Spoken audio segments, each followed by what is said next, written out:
Tim. All right, Brandon. All right, we can walk. And just, what are we doing? Check this sweet piece of rug out right here. This is called a Samarkand, all right? It's from Pakistan. If you'll notice here, it has a nice low pile because it's an oxidized piece. It's washed in a caustic lye, which kind of brings the pile down a little bit. These are sort of a fusion of Turkoman influences, Chinese influences, and this is this rug. The best thing to do is think about one sentence sound bites. Gotcha. You know, like instead of hitting a whole sentence, you're just, this is one thing. Gotcha. It gets nerve-wracking when it's like, all right, now. Yeah. You know. So this piece it's considered a Samarkand. It's actually a Pakistani piece. And Samarkand historically was a city along the Silk Road. So it's kind of a fusion. These are a bit odd. They're a fusion of Chinese and Turkoman, Central Asian influences. So you get sort of this unique palette and you get a unique mixture of motifs. So you get these geometric florals, these hooked gulls in the rug, which personally I find highly appealing because they're reminiscent of Afghani pieces and other tribal pieces. But you still get this curvy linear border. You get some floral accents in the border as well. And it overall just has a nice defined look. Today, I have to cut this piece down. It's a bit nerve-wracking because I have to cut it down in a way that removes this floral border. So I'm essentially bringing it down to this primary border. And I have to run the warp, or the fringe of the rug, all the way down. And in doing so, I have to adhere to the lines in the rug. These are hand-knotted pieces, so it's irregular, which means I can't just put a straight edge on this and cut it. I have to follow the lines in the back of the rug, like this. Do it one more time.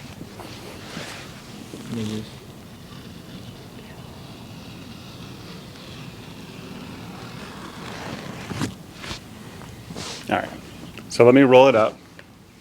We're gonna flip it over, we'll put it face down over there, and we'll start doing our prep work. The preparation for a cut down is almost as much work as the actual finishing of the edge and everything like that.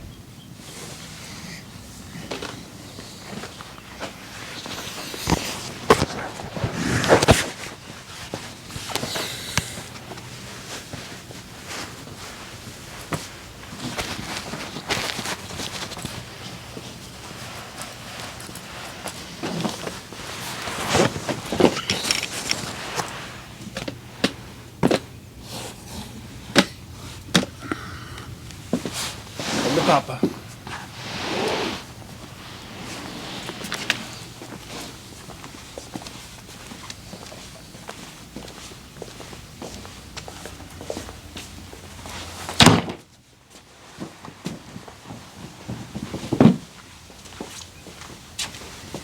Get this guy out of the way.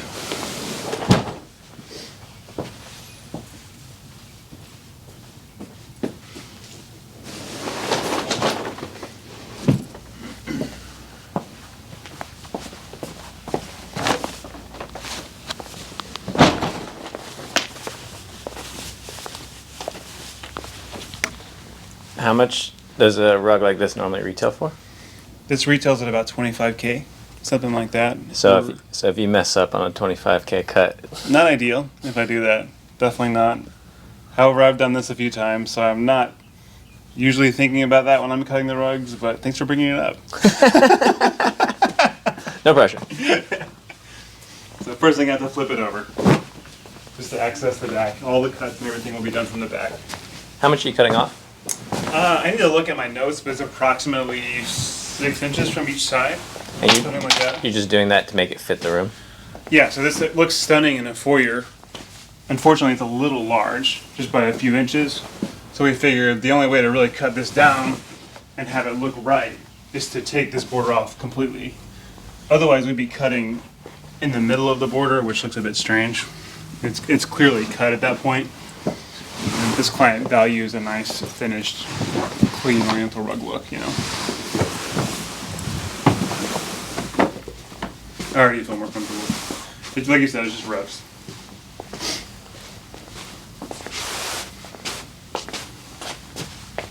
Alright, bear with me a second. I need to look at my notes and figure out what I'm doing. Oh, someone's dealing drugs, dude. 2 phones. Damn. You're not sharing. A rug dealer. I mean, fuck. Tim, if some of these rugs are like 20 or 30,000, I mean, I'm doing the numbers. Like, do you have like $1 million worth of inventory? Try about 4. 4? Yeah, I need to give you an actual number on that, but it's probably 4.5 million. There's a few in here, but all of them are hand knotted. That's the thing. So you have this one rug here. This is about 6 to 8 months of work for a couple of weavers. And then you look through here, there's stacks of these things. So this represents a ton of human energy and potential in each stack. Well, it's going to be fun photographing them, man. It's going to be fun photographing and not moving them around. Yeah. How many pieces do you think I'm going to have to photograph like in the next 6 months, 8 months to a year? I mean, how many individual rugs do you have in your inventory right now? About 2,000 actual rugs, but then we have to flip the sampling. So then we have another 3,000 samples to photograph as well. Job security. So buy the truck. Oh, and just another variable we can throw in there is we have new inventory coming in pretty regularly. Okay. So every couple of months, new stuff is coming in. It's going to take a while to get through. Yeah, it's never ending, buddy.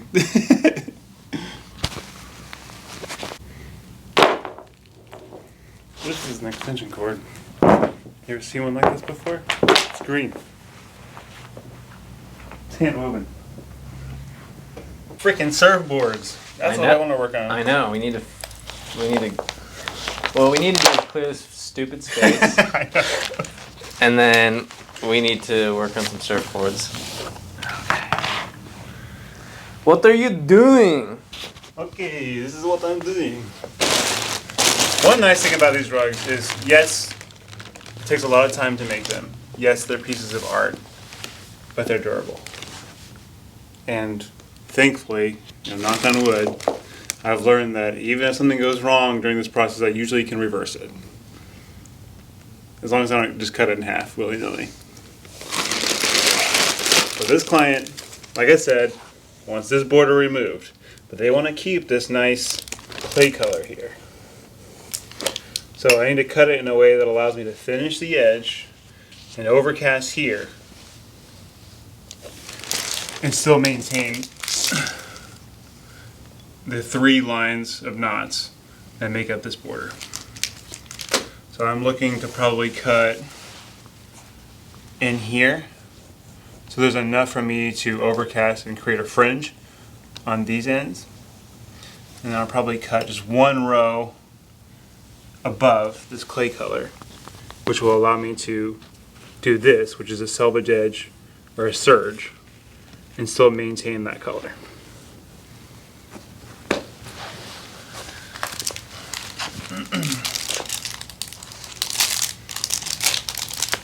This stuff I use to back the rug while I cut it.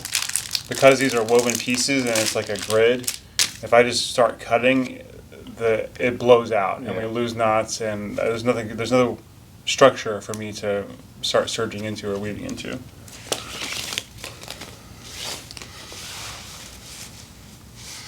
Now I'm just seeing how straight the lines in the rug actually are. They're not super straight.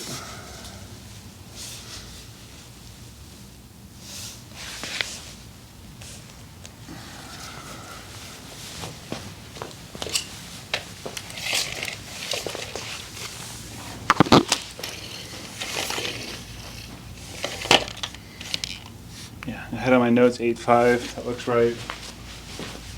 That looks right. Okay. Pencil.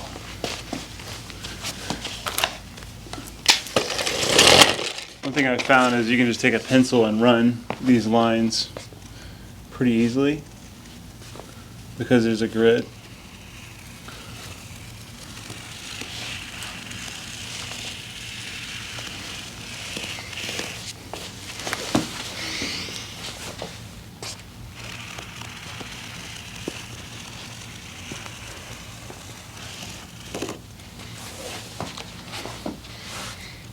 See what I mean about the line not really being straight, so I can't put a straight edge on there.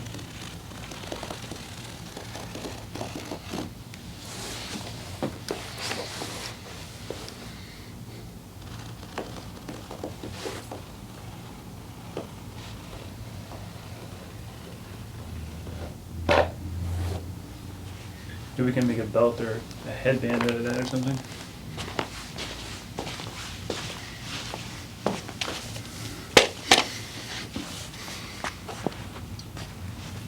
This designer requested that we do short fringe, sort of like this. So I'm only going to be accounting for maybe that much fringe, and I can shorten it if I need to. So let's just start like right in there.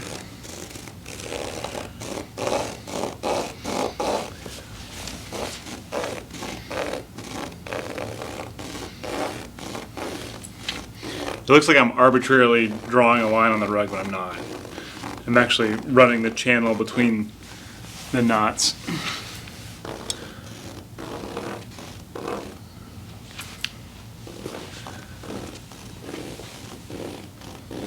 There's usually a lot more play in how straight this line is, going left to right, or going with the warp, sorry, with the weft.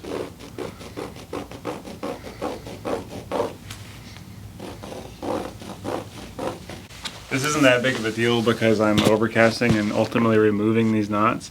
You'll watch how my pencil just stops running the channel here. It dips down and starts moving way off of the line that I initially wanted here.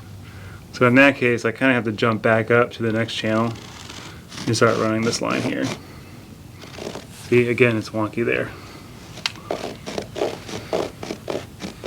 That's just the nature of hand-knotted pieces. We're used to that. Not the end of the world.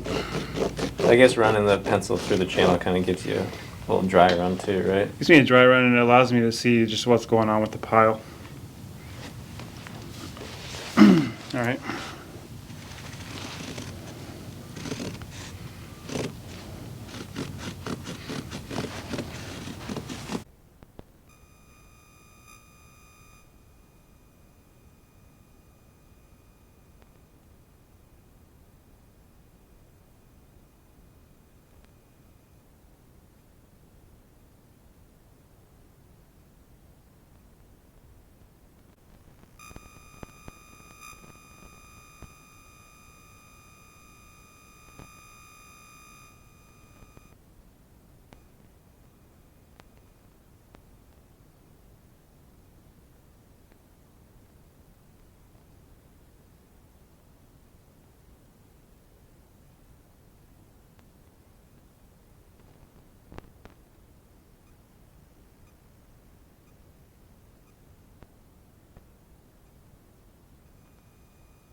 Okay. All right, Would Brandon. you say you're at a loss? I'm genuinely at a little bit of a loss because I don't know whether I want to leave one row of a buffer for myself or 2 rows of a buffer. Because when I serge this edge, so when I go through, I need to grab at least 2 rows of the rug itself. But I'm worried that when I do that with this border, it's going to look too fat, especially if I match the color on the border. But the thing is, I can always start with it too big and cut it in. I can't make it grow. So maybe that's the move. Maybe I just start a little larger and I cut it in if I need to. I'm just testing the serging and just seeing how the rug is going to react over here where it doesn't really matter since we're cutting all this stuff off.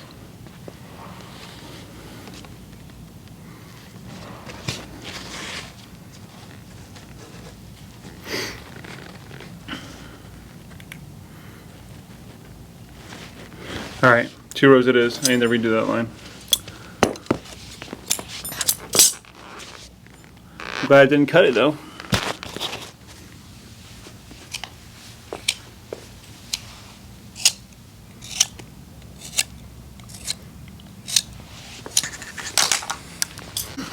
What are you doing? Well, I have to put a backing on here before I cut because otherwise all the knots blow out. Yeah, we don't want that. At least I don't think we want that. So I'm retaining the knots in the rug before I cut. Okay. So you're gonna put that backing on, and then you're gonna cut it by hand. I'm gonna cut it by hand.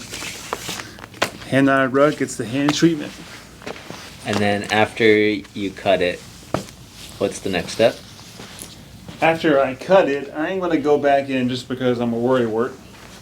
And I'm gonna put some glue in there, some latex, and a retention line. So I'm gonna add another line of yarn along the side of this cut with glue, just to make sure everything's nice and cinched up, and then I'll go through and actually do the selvage edge. This is all iron-on stuff. I love this backing. Ever since I discovered it, I ordered it in bulk. I need to go this way. How long will the whole process, start to finish, take you to trim this? To get it cut down? Yeah, everything start to finish. Oh, everything? This is probably like 25, 30 hours of work. Oh, wow. Yeah, this is a lot of work. To cut off 6 inches? Cut off 6 inches. And I had to do this for 3 rugs on this job. I'm happy to do it. It's a labor of love, but it requires It's not dedication and focus. Yeah, it's not as quick and easy as it's just like, let me just trim off the top. No, it's not like that. At least not if you're going to do it right, and we like to do it right.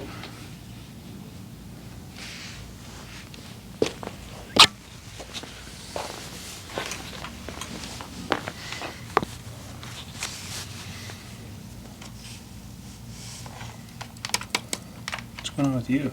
I could smell it being on earlier. Oh, it auto-offed. Actually a nice feature.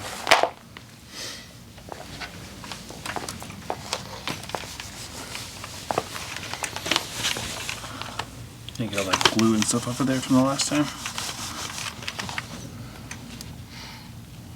Okay. Sorry man, give me a second. This needs to be in a twat. I need to get this shit off the back of it. Ah, there it is.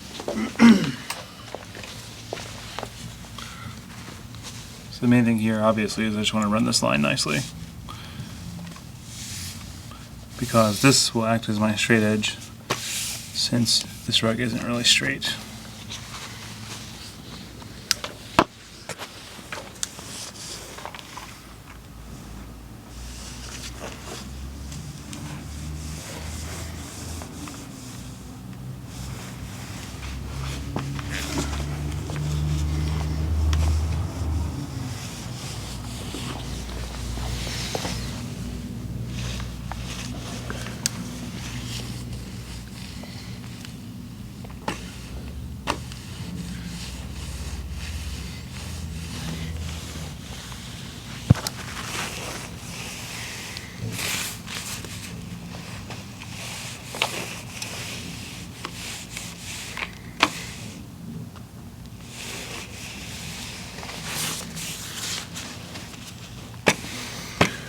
So I know that each one of these strips is 6 feet, and that equates to about 6 hours of serging for me. I can get like an hour, I can get about 12 to 18 inches in an hour.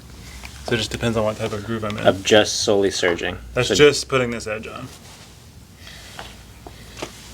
This work right here, the prep work, is the most important part, because if I do all this well, then that makes this go smoothly. And so when you said this price of the rug, I mean, that's, you're charging them on top of that? Like, they buy the rug, or you have to just factor that in? There's a custom fee. Sometimes it just depends on the job and how I'm doing it. This particular client is getting a whole house full of rugs, so I included it. I waived the fee. It was something like a $2,000 fee on top of the price of the rug that I waived. Yeah. It's nice that we can do this, because sometimes we can sell a rug that we otherwise wouldn't sell. Yeah. Because it doesn't fit in the space. Yeah, sometimes you have to take the L. Exactly.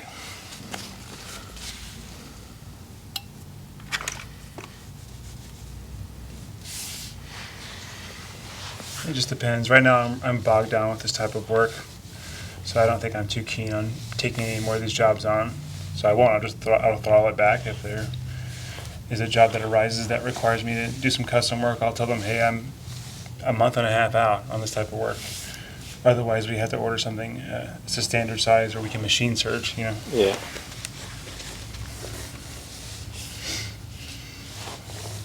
It's funny how people genuinely appreciate the hand salvage, the hand done salvage, when it comes to a hand-knotted rug. Yeah. Like they actually want it, and I like that. To me, it seems a bit odd. It's like putting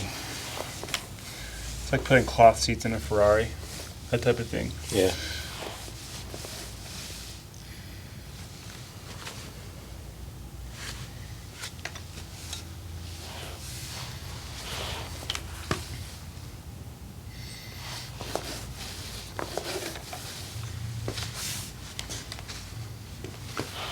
So that's about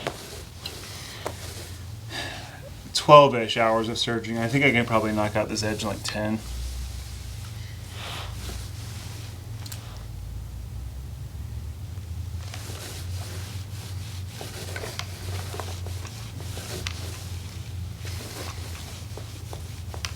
Overcasting is a bit faster, and that's what I'll do to get the fringe. Once I cut this down, I can knock it up pretty quickly.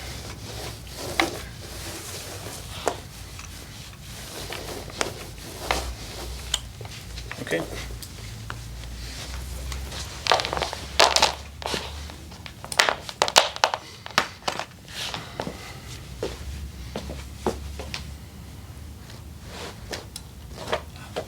Nice. And look at how straight that is. So even though I didn't use a straight edge, I only followed the channels in the rug between the knots. I have a pretty straight edge. I see some tiny little bows, but I'm following the natural contour of the rug.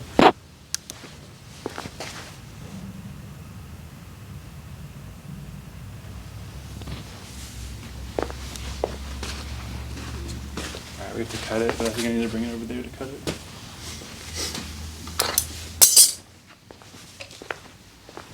Where? Around the standard? I'm gonna roll from here and I'll place it right there.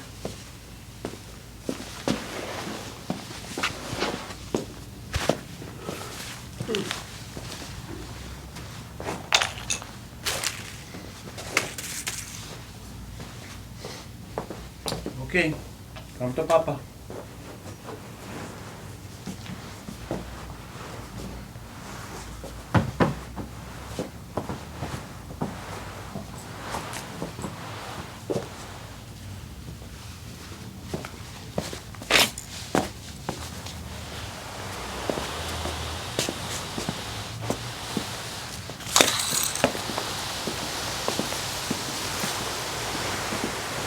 If you had told me that I'd be doing this as a 20-year-old man, I wouldn't even have known what you were talking about. Like cutting down rugs, what do they even need? You're like, and I want to do that. And I want to do that for 20 hours straight? Yeah. I find it oddly therapeutic though. I can imagine when you get in the zone. Yeah. Once you're over the whole how do I cut this and stressing over the cut, it's therapeutic.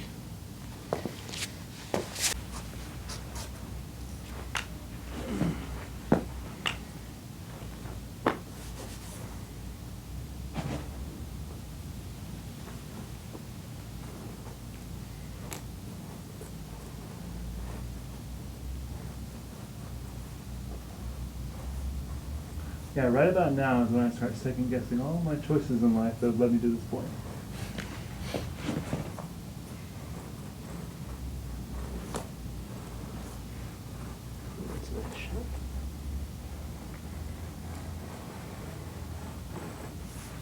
Lens is pretty fun. Is it? Yeah, I wanted to buy it for a while, and I was like, you don't need it, you don't need it, you really don't need it, and then you're like, and then your job is like, well, I guess I need it. Is this the wide angle? Yeah, this is the 20 mil. I don't need it. I don't need it. I don't need it.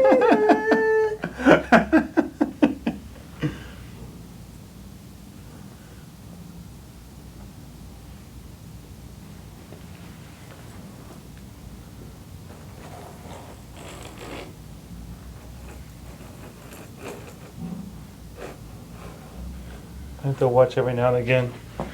The cut will bump out on me, and I start getting this irregular edge.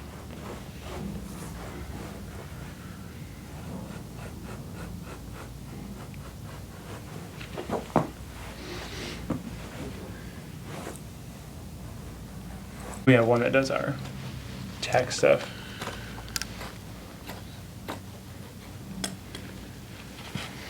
So right now we're in a particularly sensitive point because the weft is still attached in the area. See those little threads there? And they can pull out knots if we're not careful.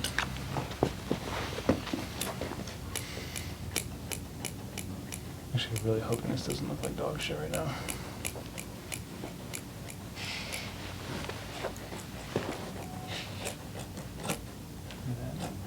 A lot there.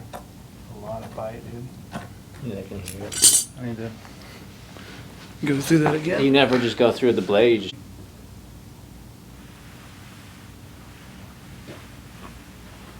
Here it is. Here's your belt. All right. Watch out, Gucci.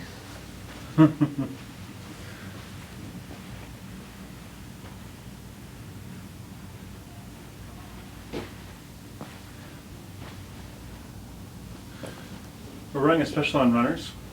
They're a little narrow, but they are gorgeous. Look at that.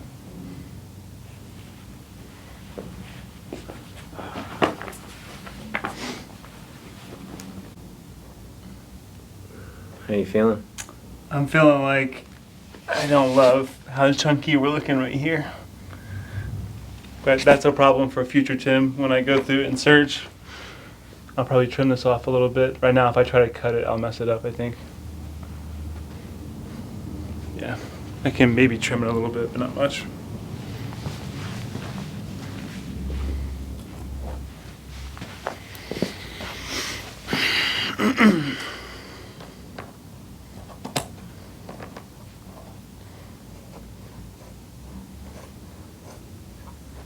I just have to be careful here. If I put too much on that, I'll start ripping out knots.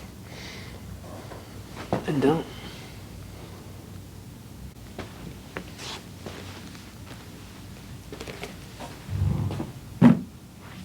What are you doing?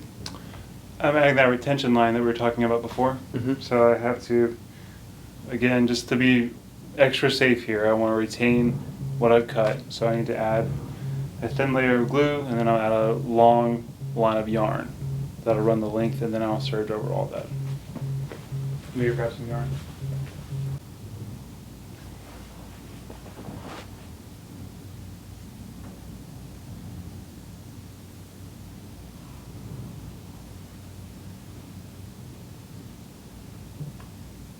I normally have a nice small bottle of this stuff, but today I'm chancing it. Oh, that's the concrete.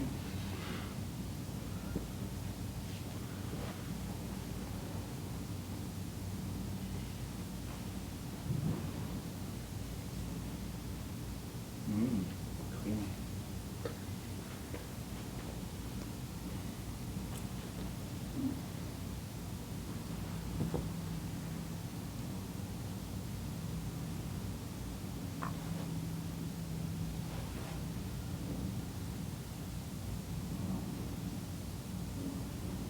Ruined chicken for me at BOC because I just ate so much of it. Oh, I'm sorry to hear that. But now it's like my body's like, hey, we should Love some fish. think about some chicken. I would definitely get down on fish here, but I don't know. Kind of irks me a little bit, the whole industry and the quality. It's like when my friends catch fish, like, I love it. I get down on it. But then just trying to get like frozen mahi and... Let's go fishing, bro.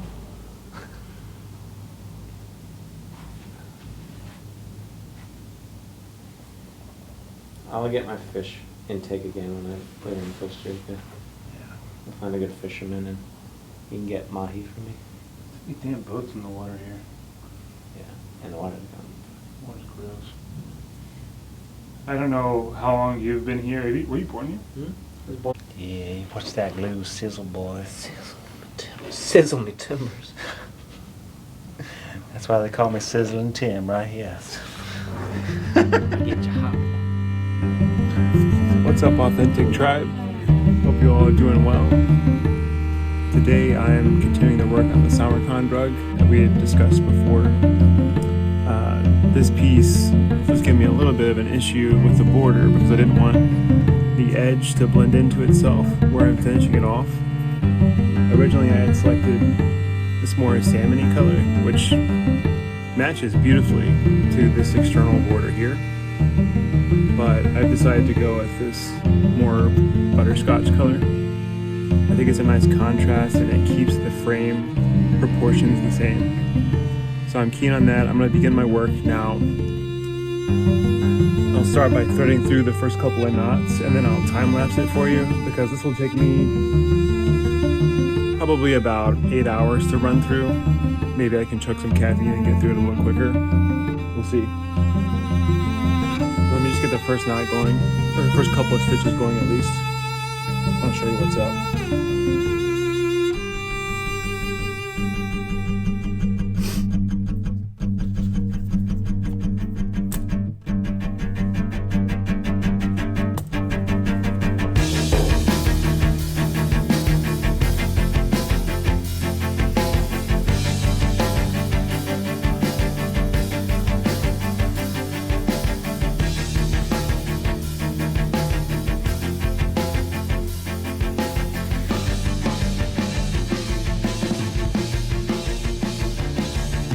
Usually after the first couple of stitches you can tell whether a rug is going to go smoothly or not. I think this one is going to be relatively pain-free, thankfully. Oh, and if you're wondering why I'm wearing a glove, it's not for a proctology exam. It just simply helps me get a better grip on the needle. Kind of reduces the slipping as I'm trying to work on the rug.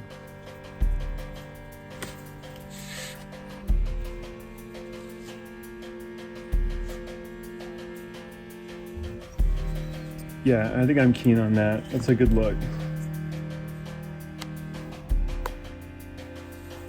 See that? So we'll get a nice contrast, but we maintain our border. So when I come back and actually finish off the fringe here on this corner, we'll have a nice proportion. So now I'm gonna flip to a time lapse and buzz through this. Catch you on the other side. You can check out all of our rugs and more at authenticity.shop, and we can customize anything for any home.